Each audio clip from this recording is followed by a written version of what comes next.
Good afternoon, and welcome to City Club of Portland. I'm Mary Kramer, President-elect, and I'm pleased to see you here today. I'd like to give a special welcome to a new member, Deborah Morgan. Deborah, would you stand? Let's welcome Deborah, who is a banking officer with West One Bank. She was recruited by Dick Ekblag. Thanks, Dick. For announcements today, we want to remind you that it's time to volunteer for standing committees. Standing committees are the club's think tanks, and they're a great way to get involved. A volunteer form was published in the last 2 bulletins, and it's due Monday, so fill it out and get it into us. Next Friday, our program will feature Patterson Sims, Chief Curator of the Seattle Art Museum and nationally recognized authority on contemporary art. Known as someone who does not shy away from the controversial, Sims will talk about Northwest art in the national context. 2 weeks from today, Dr. John Chubb, Senior Fellow with the Brookings Institute, an expert on government and the politics of energy, will discuss Can Government Govern? Avoiding the Next Crisis. We'll be back meeting at the Westin Benson Hotel, starting with next Friday's program. Before you leave today, the program committee would very much appreciate your completing a short survey that's on the tables. These surveys will be at the tables at the meetings for the next several months so that the program committee can get your ideas and opinions about a number of issues related to programs. Take a minute, fill it out, and leave it on the table. Thank you. Today, we're going to hear about jazz in our own backyard. Portland seems to have been a magnet and a breeding ground, attracting internationally famous musicians and nurturing local talent. The questions many people ask is, why Portland? Insights and opinions may differ, but we're going to get the straight skinny from our panel, which is led by Bob Dietsche, a talented man in his own right. By training an English teacher, he holds a master's from Reed, is owner and president of Django Records, and is a tennis buff who announces for the Portland Panthers. He began talking jazz on Portland radio in the 70s and making succinct comments about jazz for Willamette Week and the Oregonian. He's also a jazz instructor and music writer. Regarded as one of the most knowledgeable people on jazz, Bob is currently writing a book about the history of jazz in Portland. Please join me in welcoming Bob Dietsche.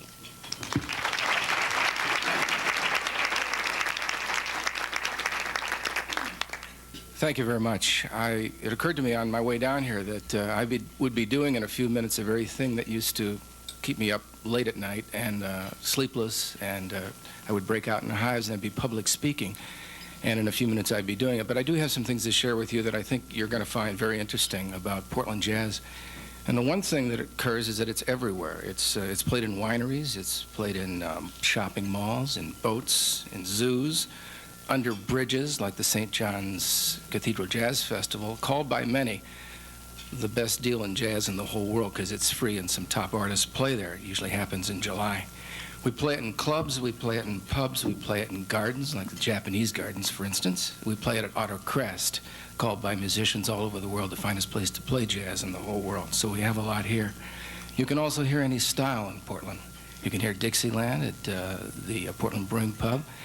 You can hear the Mount Hood Kicks Band at the Hobbit. You can hear Neil Bop and Bop at the Hobbit. You can hear fusion at Remo's. All kinds of jazz exists in Portland. It's everywhere. And then we have some players. We have some of the best players that are now playing in the idiom, living right here in Portland. They're attracted to the city because of its natural beauty, because of the pace here, and because of the usually attentive audiences. 3 of the panelists sitting next to me are representative of the quality of jazz musicianship in this town. I'd like to introduce them right now. On my left is Dan Balmer, who is called by Stuart Tomlinson of the Oregonian and Robert Mayfield of the Willamette Week as the hottest guitar player in town. Known for his work with Tom Grant. I saw him last year at the Oregon Art Institute Jazz Series, and he he was very, very impressive to people who didn't particularly like jazz. He combines a style of John Hendricks with Wes Montgomery, and is one of the great guitar players in the city of Portland, Dan Balmer. Next to him, Ron Steen. As you can see, sartorial, articulate, well-read, and a drummer in demand. As a matter of fact, I have him on an album here, an old Tom Grant album that I think I'm going to be playing, if you don't mind my plugging my program. On Sunday night, I'm going to be playing some of the best of Portland jazz artists of the last 50 years. It's 91.5. It comes on at 8 o'clock. It goes to 10. Jazzville. Enough of the plug, and back to the introductions.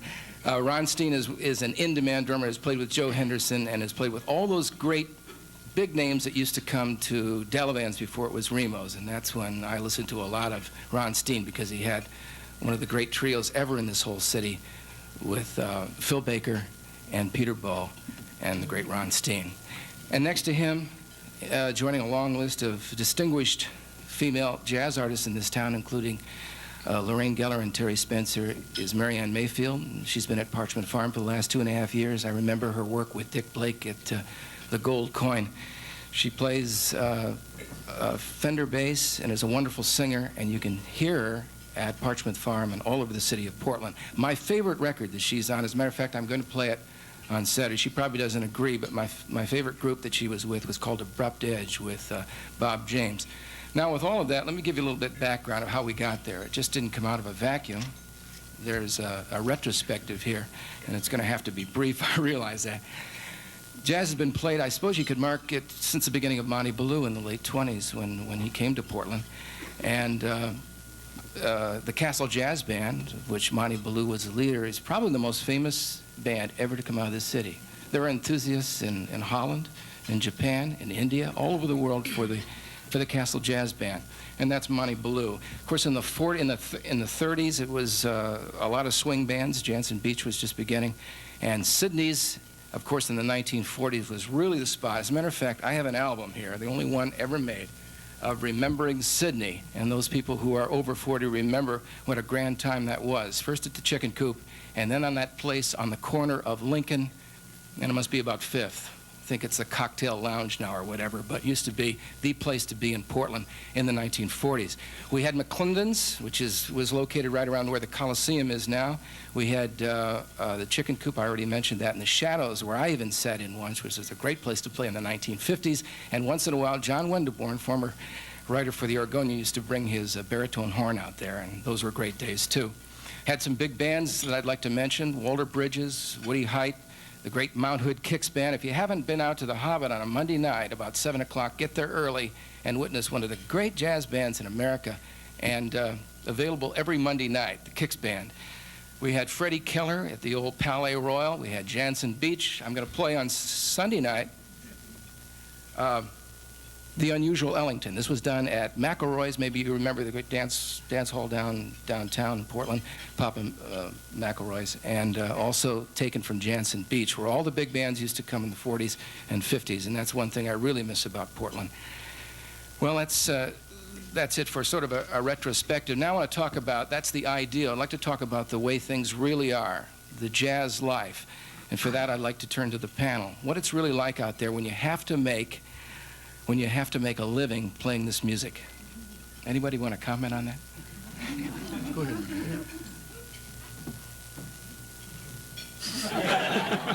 I couldn't help it, I'm sorry. I think anyone who is an artist of any type can tell you it's difficult. It's like running your own business and performing at the same time. You can't delegate authority, because that means you're doing it to yourself. Many of us in this area have found that in order to stay in the area, we've had to find other ways to make a living, particularly if you were trying to support a family. That didn't mean we quit jazz. It meant that we found ourselves not being able to devote full time to it. I am in awe of Dan Balmer and Ronnie, because they have managed, thank God, to work strictly as musicians. Ronnie gets up in the morning at 9 answering his phone, making dates. He's a businessman. Dan is fortunately able to play with a well-known unit that keeps you pretty busy. But that isn't true of most of us. You can say, well, maybe they are the best. They are the best, but there are also those of us who may not be as good as they are, but we're as personable. More personable. You can't help but love us, you know. Your comments, gentlemen? Well, I have to agree with what you said. Well, basically, a lot has been said about Portland being a great jazz town, and it really is. We have probably on the West Coast more jazz clubs, places to play than any other city by far. Right now, I would imagine there's about 20 places that have jazz performed on a regular basis. Unfortunately, artistically, there's a lot. I think the club owners give the musicians a lot of artistic license to do pretty much what they want as far as being creative. Unfortunately, the prices, the money really hasn't changed a lot in the last 10 years, and that's really kind of unfortunate. But that, I think, is the single most biggest complaint that the musicians would have, is just trying to make a living at what they're doing in Portland. But the opportunity to play is there. It's really great, and I'm seeing I've noticed in the last 10 years just a great influx of younger musicians getting involved in jazz. Right now, I have a 21-year-old saxophonist who just started playing since he was 16. I feel he's like the best saxophonist in town, Jay Collins.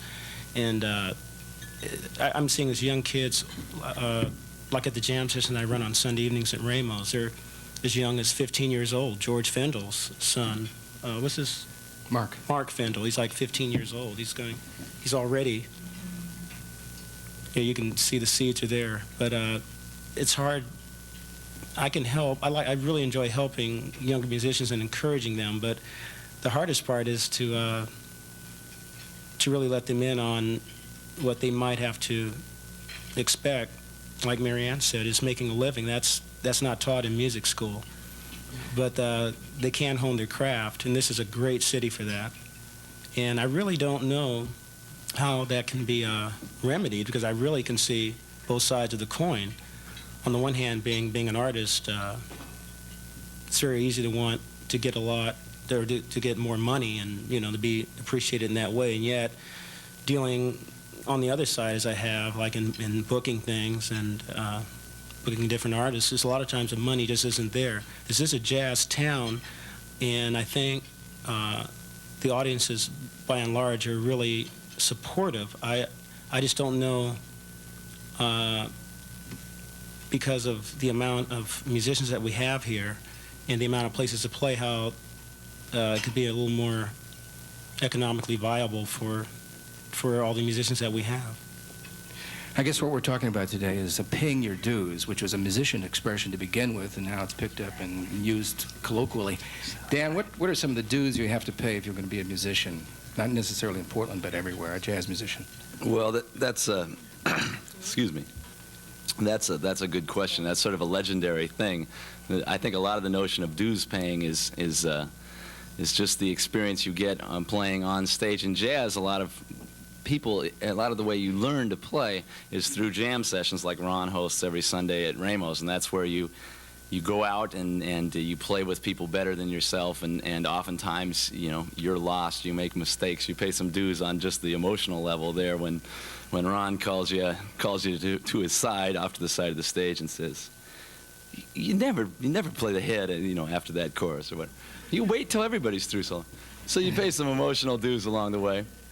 But you pay a lot of financial dues, and that is, and as Ron is addressing, is that people in Portland have this conception that any night of the week they can go out and hear world-class jazz for the price of a cup of coffee. There's no cover charge. If you're in New York to see some of the same people that you see in Portland who have worked in New York. It's $17.50 and a 2-drink minimum and a rude waitress and the whole East Coast thing.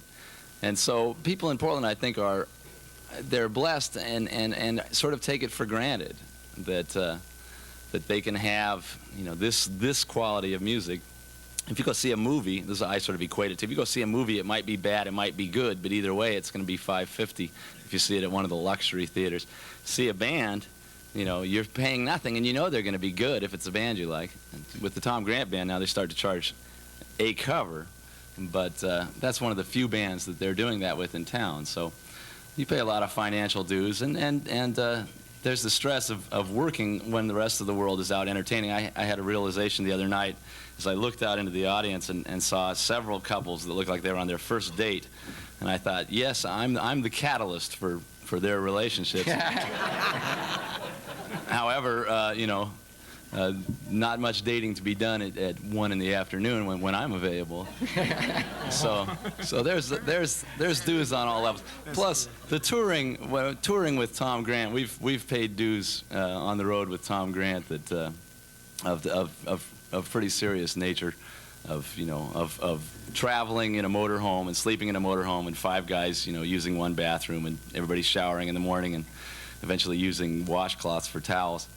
And so there's, I try to put it to people in the sense that, if you were one of the 5 best guitarists in Portland, you'd be making a lot less than one of the 5 best attorneys or one of the 5 best dentists or one of the 5 best commercial real estate peoples. So those are all some of the dues. The thing that would pique me the most, besides club owners who really don't care about tuning their pianos, about club owners who really don't care about adequate sound systems, the thing that would pique me the most is inattentive audiences. Because jazz really isn't paid much respect. It's just recently welcome in the university. I feel very privileged. This is the first time that Portland State has ever offered a course in Charlie Parker, and only because I had the guts enough to ask to do it, because this is the year of the premiere of Bird, Clint Eastwood's film on that subject, so I thought it'd be appropriate. But the thing that would really pique me is that the audiences are not attentive. You wouldn't talk during Budapest String Quartet, but people talk right through jazz. They listen to the beginning of it, to the statement of the melody, if they know, and fewer people do, the words to all the things you are, and that's about it. Because when you start in the improvisation, that's when the chatter gets louder and louder. That's the thing that's what paying dues would be like, and I don't even play. You guys do. Do you want to talk about that or not? I don't mind an audience that talks. In fact, I'll talk to them. I'll respect the fact that they're there, and then perhaps when I get ready to perform, they listen. It's a give and take situation with an audience, and many of us don't know how. You know how. I've seen you guys work. To bring the audience in with you, answer requests, talk to them. That's what I meant earlier. I was being funny, but it was a very serious statement about being personable. And it says the audience has to be educated. It's like teaching a child of today to appreciate symphony music. Good luck. They're bombarded with everything else but that. And so you have to work at exposing them, talking to them about what's going on. And jazz is the other side of the coin. It's that creativity that speaks of me personally, of each one of us personally. So we're asking someone to listen to what I have to say. That's a tall order. Even with your daily work that all of you do, get someone to listen to you. Good luck. So it's the same thing, I think. In a language they don't understand, too. Exactly.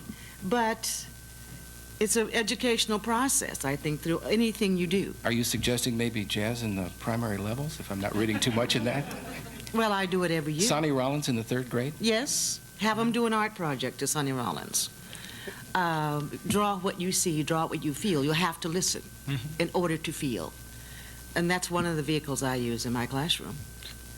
I think that's a good point. I mean, how well do most of us understand classical music, for that matter, as far as really appreciating it? So when that argument is used, when people don't understand jazz, well, I'll say that a lot of people don't understand classical music, and yet that's given a certain respect in this culture that was actually produced in Europe. And jazz is definitely an American art form produced by Americans. And so I've never quite understood, that argument, and that why teach music, why expose people to jazz. They probably wouldn't be jazz musicians. Well, why expose them to mathematics? They probably aren't going to be mathematicians. I mean, there's a lot of things we learn in school that's in the curriculum that we aren't necessarily going to excel in or have that be our vocation in life. But I would like to see jazz be afforded the same kind of respect that classical music is afforded in this culture, in terms of grants, in terms of the venues that it's being performed in, and in the overall respect that's given to other forms of music that aren't indigenous to this culture. Dan, any thoughts on that? Well, I think he's right. Ask a closed question and you get a closed answer. What are some other problems, or how could we improve jazz in Portland other than just a pay hike? What are, because it's easy to get complacent in this town, and what other ways could we improve? After all, in 1981 there were 40 jazz clubs in this town. Now there are maybe 20 full-time. That at one point we were really on a high, and everybody was calling this a jazz capital. It is a transport city, and like Kansas City and New Orleans and Chicago and New York, it does have the potential for becoming, but I don't think it's here yet. And one obvious reason is there's no place to record. Got to have a place to record. Well, there are places to record, and several nationally charted records have been recorded here. And there's, in fact, Oregon's last record, for a state-of-the-art recording band was recorded here. My record was recorded here. Tom's records have been recorded here. So there's recording here. There's no actual record companies that are big here, and that might help. More, but there is somewhat of a recording scene, and there's some commercials are being recorded here, for that kind of work that keeps musicians around, jingle work and so forth. So I think that's not completely accurate, but I think people do have to make more of an effort to be aware that, this is not, and not to harp on this, but this is not something that is just always going to be there. If you say there's 40 clubs and now there's more like 20, that doesn't take, a lot of math to know where it would be in 10 more years. And, people have got to make an effort to be aware of it and support it. I mean, and I agree with Marianne. We say, well, I'm glad if there are people at the club. I am glad, even if they're talking, that's fine, because I'm glad that people are out in a jazz club. I would rather see them out. I'd rather see them out at Ramos listening to a live jazz group than have them be where there is recorded music being piped in, or worse yet, videos being shown.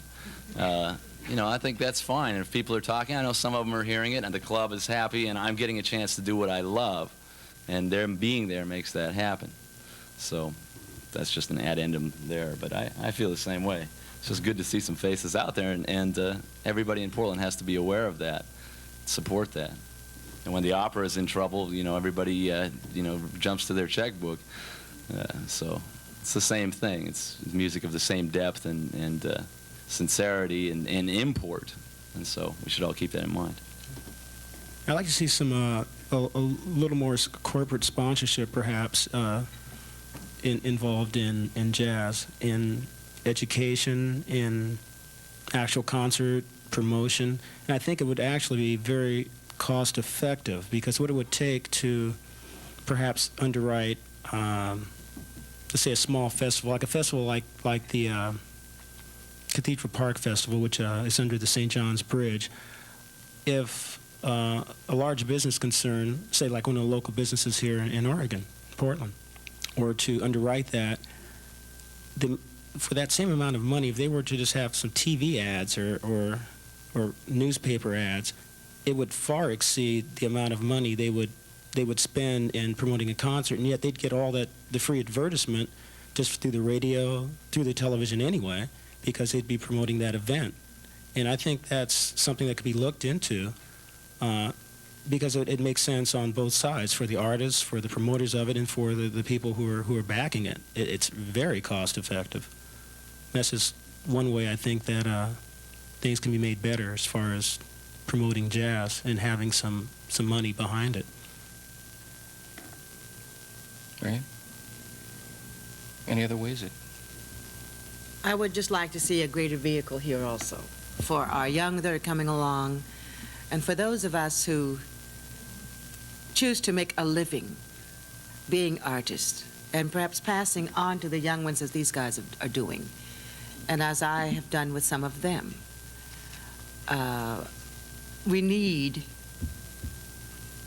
There are ways to record, but we need some kind of vehicle that they know is there for them. If you can excel, if you work at it, that there is a success factor built in here. And I think that would encourage a lot of our young ones to go into the field seriously. Because now there's a lot out there who think it's just fun. And they don't realize that there is a scope and sequence that we're talking about here as well, involved in learning to play music. I like to hear more jazz on the radio. If you ask jazz musicians, and I have, because I've interviewed many of them, where they first come in contact with the music, well, maybe where you first came in contact with the music was on the radio. And so that's why there needs to be more of it. And there's not quite as much now as there could be. After all, if Portland's going to call itself a jazz capital, it ought to have more than just one jazz radio station and play the greats, play the classics, play Louis Armstrong ought to be played every day. Lester Young ought to be played every day, Charlie Parker. These are the heroes. Duke Ellington ought to be. There ought to be a whole show on just Duke Ellington. After all, he's one of the... How many people do you know have had their pictures on the cover of a stamp? Any? So I think there ought to be more jazz on the radio. It's free. It's where kids pick it up. It's where we first get it, and it ought to be there. Ron had a great statement about 5 years ago. Maybe this was 10 years ago. He said, finding jazz on the radio in Portland, you need a road map. And I never forgot that was good. Is it time to take some questions? Okay, let's take some questions from the audience. Not necessarily to me. I'd rather not answer them. I'll just deflect them over here.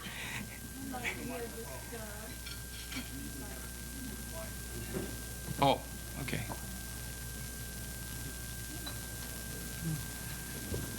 I'm Jack Stoll. I'm a City Club member.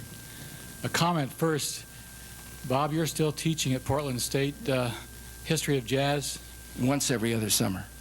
If you've never done that and you've aspired to really learn some gutsy things about jazz, it's a great experience to go to Bob's courses in the evening at Portland State. I would recommend that to everybody. I'm one of those, too, that really gets upset with the non-listeners in clubs. I think we have to face the reality that it's not like going to a symphony, being in an auditorium in a controlled environment. It's a drinking environment, let's face it. And the problem usually is one or two tables with a few very loud people. But I notice that some clubs in town do a better job of encouraging an environment of listening than others. What promotes that? Does it have to do with the ownership, stimulating a better environment? Is it the physical environment? How can we improve on that situation and make our jazz crowds a listening audience?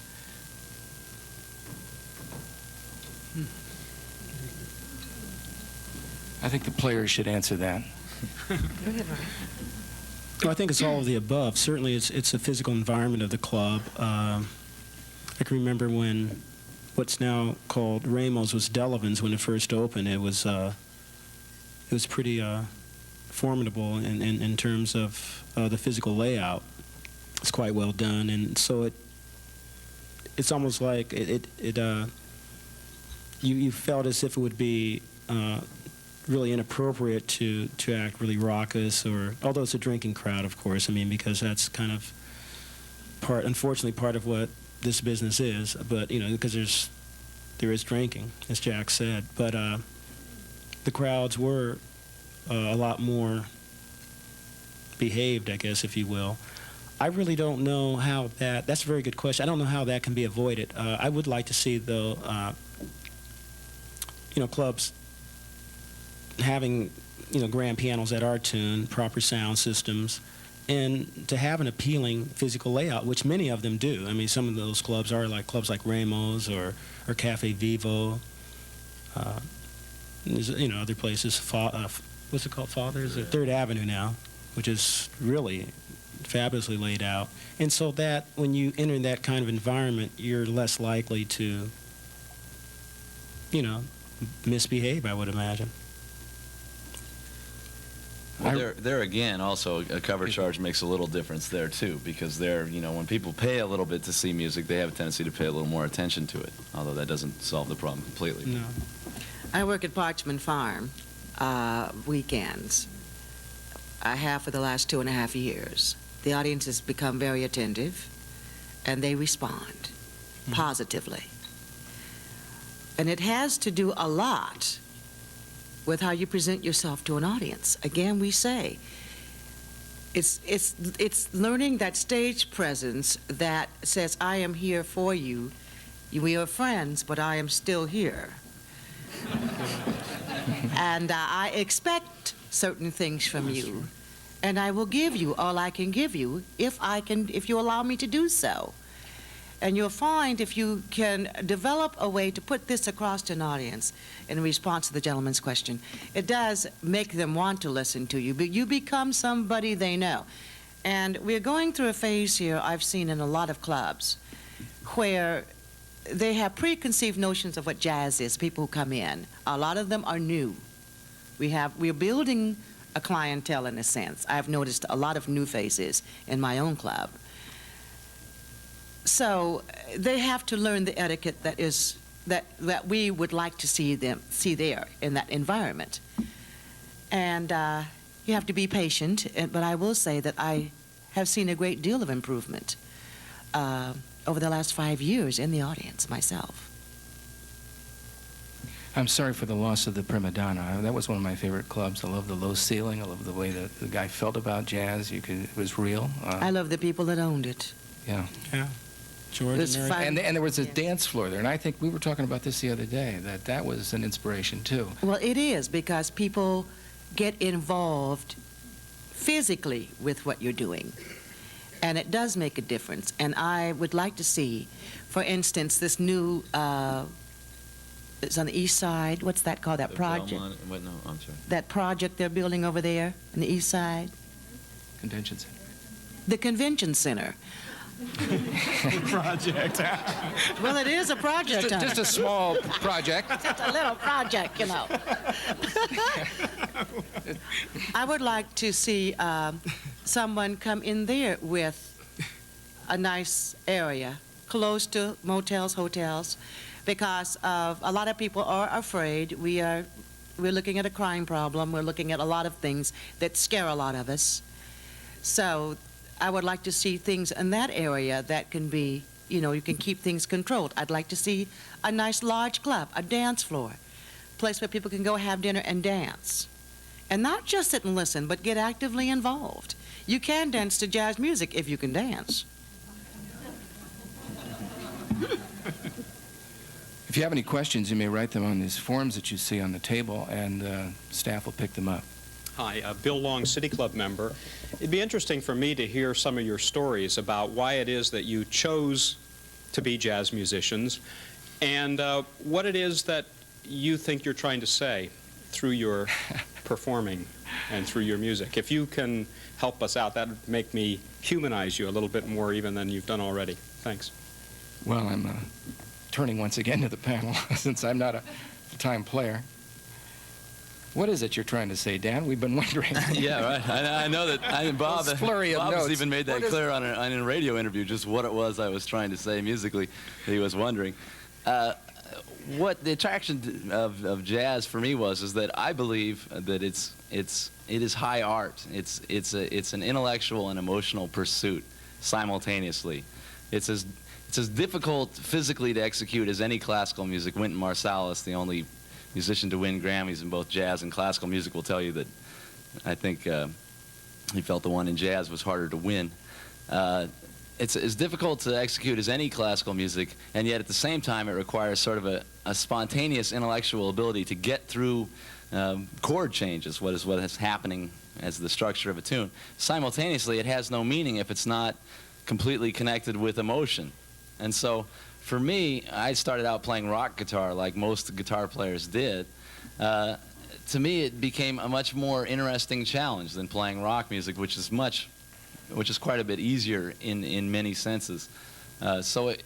Jazz is for me just the same reason anyone would attempt to become all that they could possibly become as a person. It's a lifetime pursuit. Every gig I play, every solo I play is a new beginning. Every solo is the high point of my life. Every solo reflects everything I've played up until that point. It's a continually evolving and developing thing. So that's, what I found about it at the age of 31 now is no different than when I first started trying to play jazz at the age of 15, is that, wow, there's something different that can be done physically, there's something different that can be done harmonically, meaning musically, and there's a way to get closer spiritually to that statement that we're trying to make. And then as you get closer to making that statement, then it will be apparent what we're trying to say. And so that's sort of what we're going for. So that's, to me, it's like a guiding light in life. It's a very meaningful thing.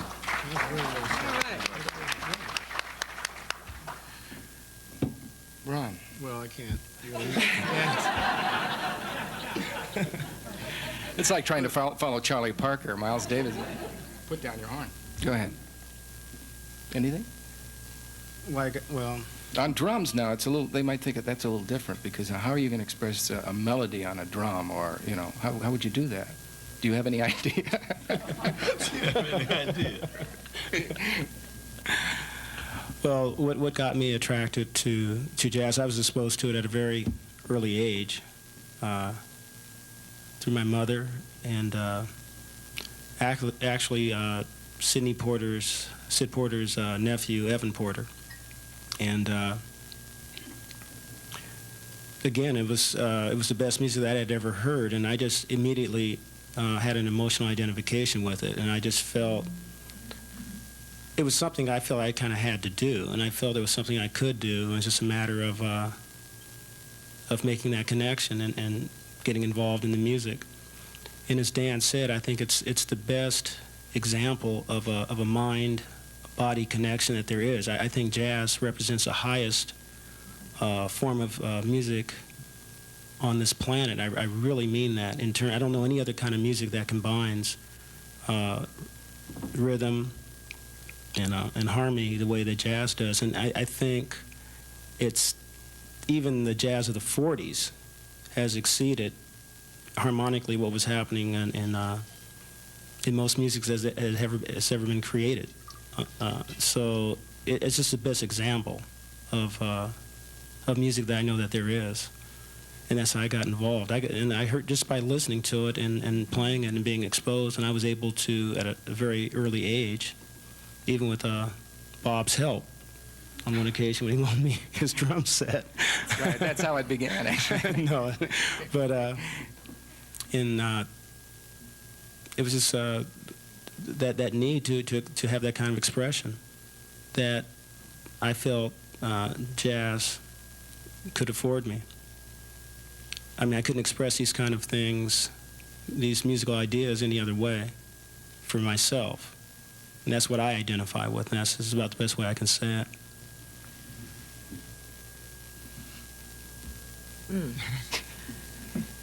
It keeps me sane. There are a lot of things you can't say out loud. There are a lot of things you can't talk about.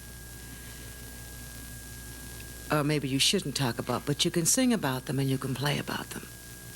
And hopefully,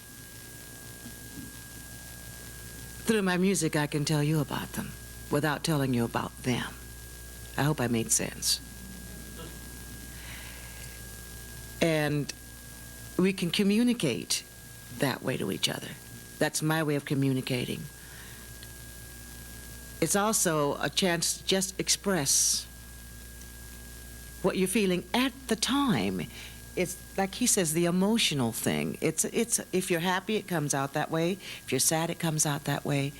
But it's still creating. Maybe you'll do. Not many of us sing the same song in the same way twice. You want to hear that, you'll have to buy a record. We're going to do something different to it each time, because we're never the same all the time. And that's what I find interesting about jazz.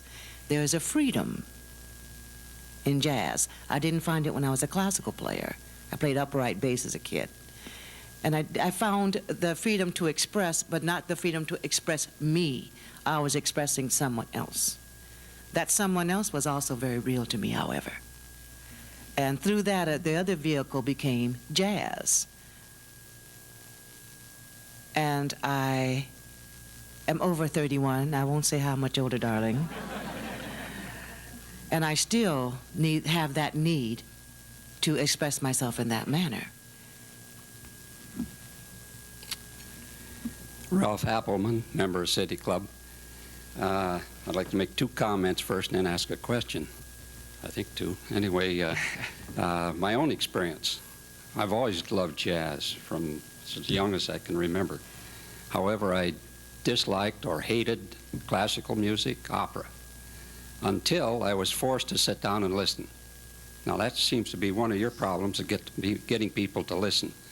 I think one of the problems in listening is that you mentioned you're free, and I think they tend to look at you as one step above, well, I'm assuming something of other people, but perhaps one step above the background music. And I think that I know that people pay attention at the opera because they've paid $50 a ticket or more. And I think that if you, now I'd like to ask the question, do the people in New York that have paid their dues of cover charge, are they more attentive than the people here in under the same setting? It seems to me that they should be, and once you get them to listen, I think they're hooked. Yeah, I think they listen a lot more. Well, last time the Tom Grant Band played in Sacramento, it was $22 a seat, and it was, you could hear a pin drop. That's too bad. It's called buying your audience. Yeah, that's too bad. Anybody else want to comment on it? Should we take? Yeah, I think there is a direct proportion to how much you pay for something and the amount of attention that you might give it. So, in my travels, though, a lot of times that was the case when a lot of money was being charged. I think Jack brought up a good point, though. If you're playing in a concert setting, be it jazz or any other kind of music, people are generally a lot quieter. I think if classical music were performed in nightclubs with people drinking, I think people would talk through that as well. Well, So wouldn't be reflective of the quality of the music necessarily. So I never really take it personally when I'm playing in a drinking environment and people are talking, because I know I'm my own worst critic and I know what I'm doing.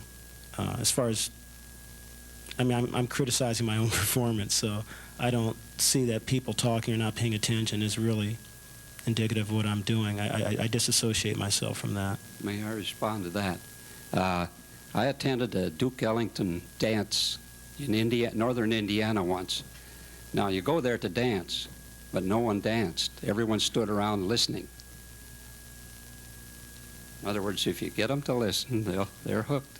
One of the best examples I've ever seen of that was at the Monkey's Bottom years ago. I think you might have been there, Marianne, when Dizzy Gillespie was playing there. I'll never forget this lesson I learned from Dizzy Gillespie. This was a very boisterous place. It was known for that. They had rock and roll there, and it was in the bottom of this club in northwest Portland. Anyway, when Dizzy came on the bandstand, he had a fantastic band with him at the time.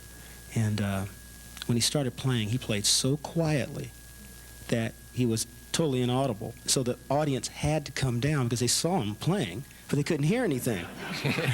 And so he was playing so quietly that after about maybe 30, 40 seconds, you could hear a pin drop. And then at that point, the concert in a nightclub began. right. Blossom Dearie does that pretty well, too, with that eggshell voice of hers. Want to take another question? I'm Molly Ingram, a City Club member.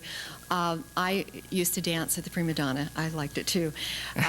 I've been living on the East Coast for a few years, so I've been to some of those places where you pay a pretty good price to listen to jazz, and I think it's true. People tend to shush each other if it's getting too noisy.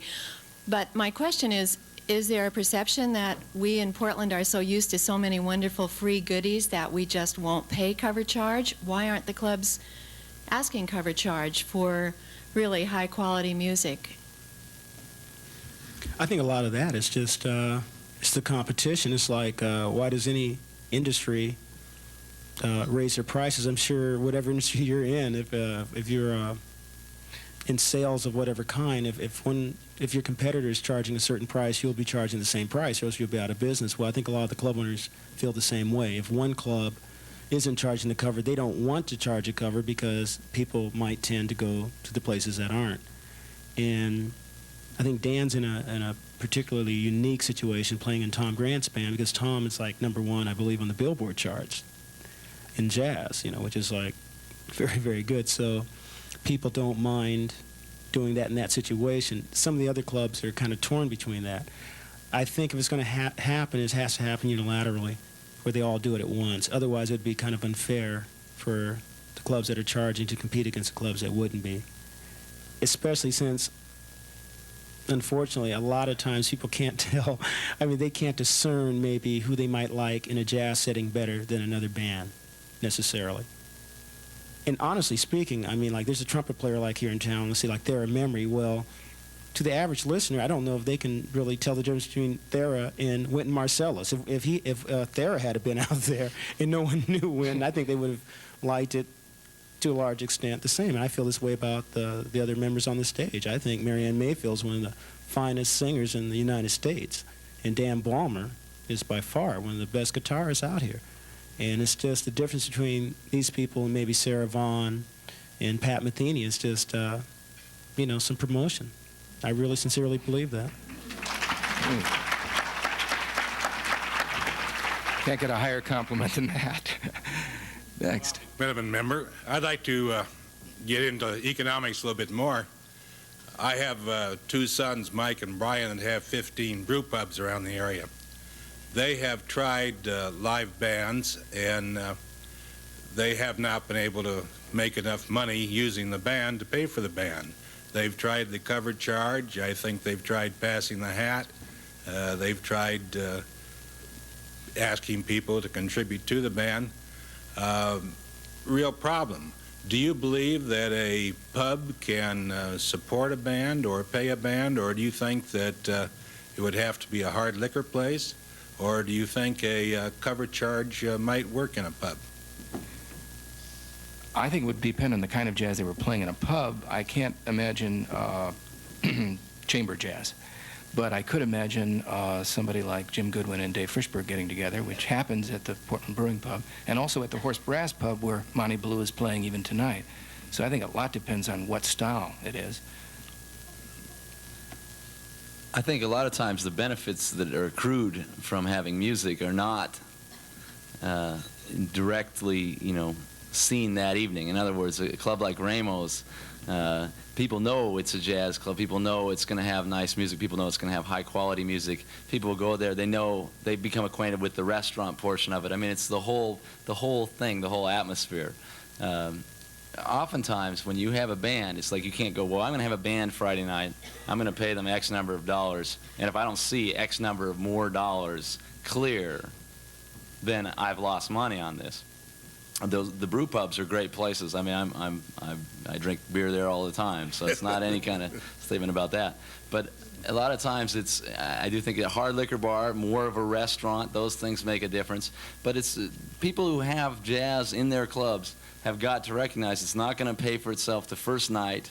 It's not going to pay for itself the first week, but it's going to pay for itself in the public's perception of what kind of place it is. And like, I like that place. Oh, I can go see Marianne there. I like Parchment Farm. I go see Marianne play. And even if she's not there that night, I know the room. It's a place I want to support. They support the people I like to see. It comes in so in those economic terms, I can understand their conundrum. But you know, the payoff is more gradual, I think. Thank you. I keep thinking about the need to educate people, and I'll just give you a little experience. I started at Kansas State College in 1941, and Matt Benton had the best dance band, college dance band in the United States. Since then, Matt has started an organization called the Jazz Educators Society or Association. I think Bob would know about that. But I was thinking how Kansas was dry then. You couldn't support jazz with liquor. So I think that's probably one thing that inspired Matt. You had to go to a dance and pay to go hear Matt. And you go to Kansas City, that was a good jazz town, and you could buy liquor there.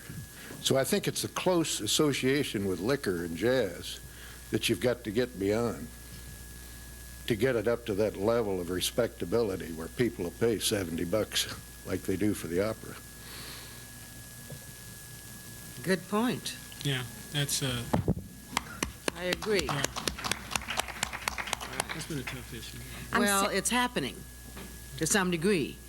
You come in the club and you are not allowed to get smashed anymore. As a matter of fact, they will ask you to leave because nobody wants the heat. It's hurt us to some extent because of the drinking laws and the driving laws and what have you. Well, driving mostly. But a lot of us don't smoke or drink on, we don't drink. So that's not a problem we have, but we are affected by it. And I agree that it would help if we could in some way dissociate the two to some degree. It's all right to go to the opera, I believe, with the symphony. Can't you get champagne in the... You can get something to drink in which, because I've done it, honey. So I know you can. But they're not synonymous. You don't think of going there to do that. And I thank you very much. That's a good thought. Sarah Long, City Club member. I need some advice and opinions. I'm the director of the Multnomah County Library, and we're building a new library in Gresham. And we're thinking of a cooperative project with the Mount Hood Community College Library of putting together a jazz resources center.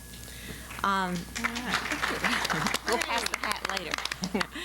I'd like your ideas about this and what you think we ought to have in it. Of course, there are a lot of jazz information comes in a lot of different formats. I understand some of the new jazz videos are really great. But That's a huge, huge question you're asking. Oh, well. Let me tell you where I'd start. I'd start by trying to rescue those people who were taping Portland jazz in the 1950s and 1960s. There's two people out there who have an enormous collection of tapes of Patty Hart and Jeannie Huffman when she was just beginning, and all those things that I'd like to have in my collection, or I'd like to have people have access to. We ought to start with that before something happens to it. It could end up in an estate sale, and this is one of the things I want to rescue. Beyond that, I'm thinking of the Smithsonian collection of classic jazz by Martin Williams, which is singly the best compact package of jazz ever put together because they're not obliged to all of the labels. It's an educational project, and consequently they have access to all the archives. So many jazz books I'd like to list, but I think this should be a project of the Oregon Jazz Society, and I think that I'd like to mention that we're very fortunate here to have a very active Oregon Jazz Society. And we've neglected to mention that, and I think that we should, especially Bill Pedersen, who's done so much to really promote jazz. He works at it night and day, and just some fine people there. Linda Lehman's in the audience, and I think that we need a round of applause for her. I call her the arch patron of Portland Jazz because of all the energy she's put into it.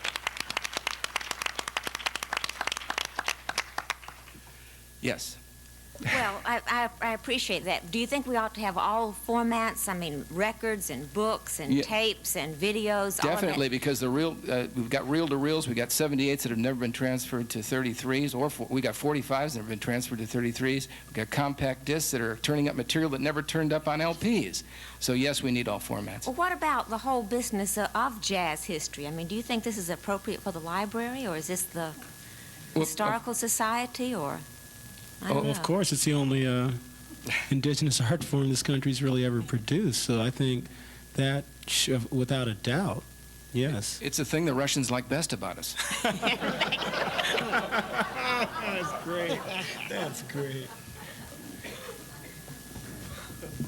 Hi, I'm Jack Butler, a member of the City Club, and the very proud father of a jazz artist myself. And Bob, you nipped my question in the bud because I was going to come up and ask you to tell us about the Jazz Society of Oregon, how to get into it, and how to augment the usefulness of that society, what the City Club members can in fact do to be oriented about the Jazz Society, to learn what we as individuals can do throughout the whole community to in fact make this a venue so that my son will come home from New York. Amen. We wish he would too. Yeah, we do too. Yeah.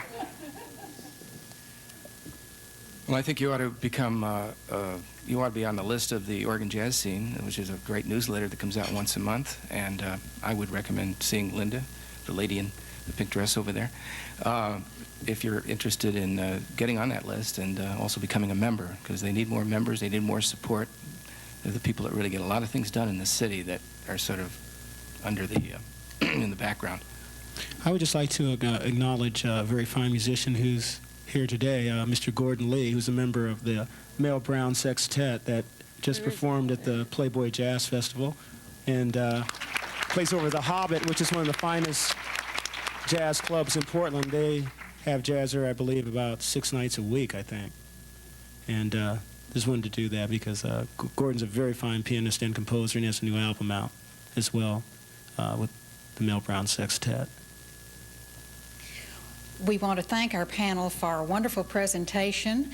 And one last reminder before we let them go, please fill out the program committee's blue form on the table. But let's thank our panelists for being here and presenting about jazz. It's an important part of our community. We are adjourned.